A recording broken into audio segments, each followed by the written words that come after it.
when a small group of concerned citizens formed the Holy Innocents Hospital for Children, they could not have possibly imagined what it would one day take to meet the healthcare needs of Alabama's children. 100 years later, a group of concerned citizens once again came together, this time to help bring the magnificent Benjamin Russell Hospital for Children to reality. When we launched on this project, probably the most immediate thing that comes to my mind is how far in advance we thought about this. Part of the planning was getting the approval for the largest single hospital project ever in the state's history. You know, the largest project we'd ever done in my 30 years probably would be 40, 50 million, but this project's $487 million.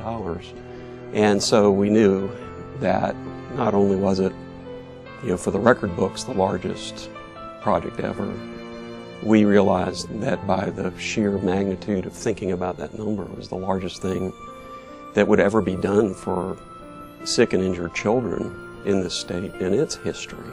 Of course, once we got through our planning and got into construction, the immensity of it really begins to strike you because you've seen the time lapse and you see us taking down all these buildings, and then you get this big hole, and you realize that, my goodness, this is almost a full city block being constructed.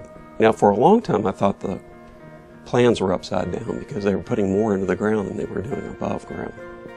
After about a year, you start seeing things poke up out of the ground. So it's sort of, if you will, the spring of the building. It's coming out of the ground. It's beginning to show what its true character is going to be. I wanted this building to be something that the community could look down from the hill or coming down the interstate and say, there's Children's Hospital. That's that building. I think that the true miracles that are done every day in our existing hospital will take on a whole new meaning just because we're going to have a facility and technology that's going to just enable these caregivers to do so much more than they do today. I personally feel very rewarded by what we've accomplished. I think that as we go into our dedication ceremonies, I would hope that everybody in this community and certainly in our hospital family would feel the same level of accomplishment. It's nothing less than spectacular.